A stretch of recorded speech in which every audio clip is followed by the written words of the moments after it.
جايبه لكم النهارده بقى وصفه سهله جدا وبسيطه وسريعه، ومن اكتر الوصفات اللي انا بحب اعملها في العزومات ودايما بتشرفني.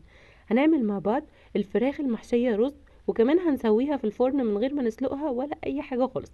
وكمان هقولك على سر اللون اللي يخليها تطلع بالشكل الجميل ده. لو انت اول مره تشوفيني ما تنسيش تعملي اشتراك في القناه، ولو عجبك الفيديو ما تنسيش اللايك والشير. ويلا بينا نبدا. معايا هنا فرخة مغسولة كويس ومتبلة ببصل وملح وفلفل. عادة الفراخ اللي بتتحشي بيبقى وزنها من 900 جرام لكيلو. هي دي الفراخ المخصوصة للحشو. معايا 3 كوبايات من الرز المصري. علشان احشي فرخة زي دي بحتاج كوباية واحدة بس، انا بحب ازود عشان اقدم جنبها كمان الرز. تبقى وجبة كده ايه متكاملة مع بعضها. بصلة كبيرة مبشورة، ومعايا بقى شوية خضار، معايا بطاطس وجزر 3 او 4 فصوص من الثوم. لو كمان عندك كوسة ياريت تحطيها، بتدي طعم حلو جدا مع الفراخ. التوابل اللي هنحتاجها قرفة وملح وفلفل وبس. فحلة على النار هنزل بمعلقة كبيرة من السمنة، وعليها معلقة كبيرة من الزيت، وهنزل بالبصلة بتاعتي تاخد تشويحة كده وتدبل شوية. واول ما لونها يتغير هنزل عليها بالرز، مش هسيبها لحد ما تتحمر.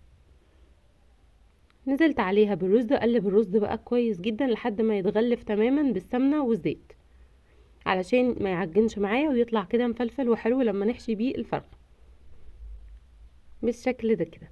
بعد كده هضيف عليه بقى البهارات. هضيف عليه معلقة صغيرة من القرفة، وهنضيف الملح زي ما تحبي حسب رغبتك، ونص معلقة صغيرة من الفلفل الاسود. وبس كده، هي دي البهارات اللي هنستخدمها. هنديله تقليبة بقى كده كويسة، وبعد كده هننزل عليه بنص كمية المية اللي المفروض ياخدها، وهسيبه 10 دقايق يستوي عشان انا عايزاه نص سوا، مش هنسويه سوا كامل، هيستوي في الفرن مع الفراخ.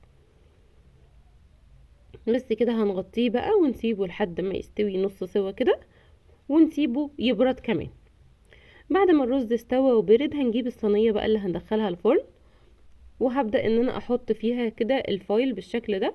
هنحط قطعة طويلة بالطول وقطعة تانية بالعرض، يبقى بالشكل اللي انتوا شايفينه ده. وبعد كده هنزل بالخضار اللي معايا، وهتبله بملح وفلفل. ويا سلام بقى لو عندك كمان زيت زيتون، معلقة كده من زيت الزيتون بتخلي طعمه حلو جدا. طبعا الافضل والاحسن لو انت عندك ورق زبدة هتحطيه بعد ما تحطي الفويل، يبقى هو اللي لامس الاكل. بلاش يبقى الفويل هو اللي لامس الاكل كده، بس انا للاسف ما كانش عندي، فاضطريت ان انا احطه كده على الفويل على طول. بعد كده هحط بقى الرز بالشكل اللي انتوا شايفينه ده كده. هنشيل بس كوباية رز اللي هحشي بيها الفرخة، واحط بقية الكمية كده. بعد كده جبنا الفرخة بقى بتاعتنا وهحطها على الرز بالشكل ده. هظبط بس شكلها كده علشان لما تستوي يبقى شكلها كويس في التقديم. وهبدأ بقى ان انا احشيها بمعلقة كده او بايديك زي ما تحبي. انا بحب احشيها كده بايدي عشان ابقى شايفة بالظبط الكمية، بزقها كده لجوه، وفي نفس الوقت ما احطش كمية كبيرة علشان ما تعجنش معايا. يعني اخلي بالي ان انا بايدي بزق لجوه شوية كده، وفي نفس الوقت ما الزقهمش قوي في بعض واكبسهم في بعض كده عشان الرز يطلع مفلفل من جوه الفرخة ويطلع حلو. بحب احط كمان شوية كده من الرز تحت الجلد بالشكل ده كده، بس ما تكتريش علشان ما يتقطعش الجلد منك ويبقى شكلها مش حلو في التقديم.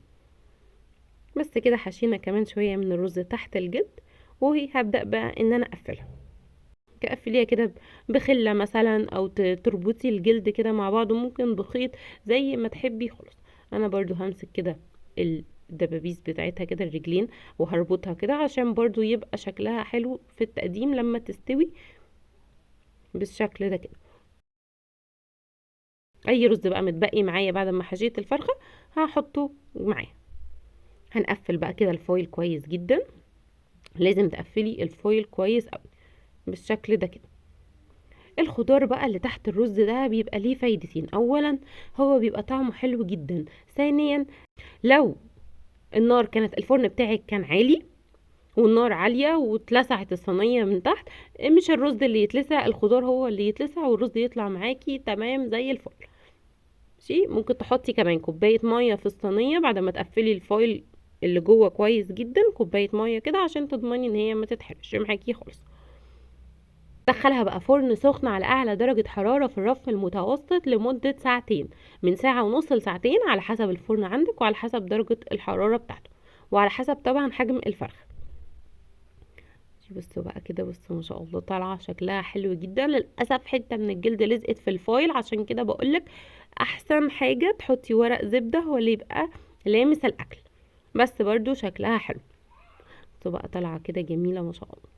باخد بقى الفرخه لوحدها كده بره علشان ارجعها تاني تحت الشوايه وادهنها بقى بالخليط اللي هيخلي لونها خطير. بصوا هي شكلها اصلا طالعه لونها حلو لوحده من قبل اي حاجه. اقول لكم بقى على سر اللون بتاعها. هنجيب طبق كده صغير وهننزل فيه بمعلقة كبيرة من الصلصة، وعليها معلقة من العسل الأبيض، ومكعب من الزبدة، ورشة من الزعتر. لو عندك بقى دبس رمان حطيه برضو، وحطيت كمان رشة كده من الملح.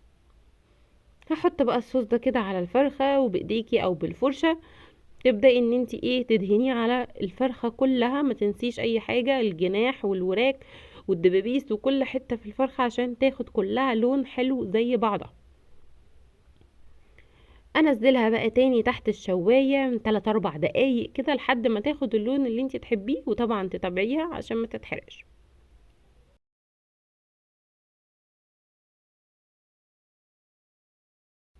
بس بقى ده كان شكلها بعد ما خرجت، وحطيناها في طبق التقديم وحطيت تحتها الرز بالشكل ده كده. بجد مش قادره اوصف لكم الريحه كانت عامله ازاي. بجد من احلى الوصفات اللي انا بحب اعملها ودايما بتطلب مني. تعالوا بقى بسم الله نفتحها كده. بصوا الرز، عايزه اوريكم بس شكل الرز من جواها. بصوا الفراخ كانت مستويه جدا جدا ودايبه خالص وجوسي قوي. بصوا، وبصوا الرز بقى من جوه مش معجن خالص. لو مشيتي على الطريقه اللي انا هقولها لك دي هيطلع الرز اللي جوه الفرخه مفلفل واحلى من الرز كمان اللي معمول ومتسوي بره. بصوا بقى اللحم بتاعها كان طري ازاي وجوسي قوي. بجد وصفة سهلة وبسيطة وسريعة، مش هتاخد معاكي وقت خالص، وطعمها حلو جدا. وتقدري كمان ان انتي تعمليها في العزومات، هتشرفك قوي. اتمنى تكون الوصفة عجبتكم، واتمنى ان انتوا تجربوها، وياريت كمان تشوفوا الوصفات اللي قبل كده، واستنوني ان شاء الله في الوصفة اللي جاية.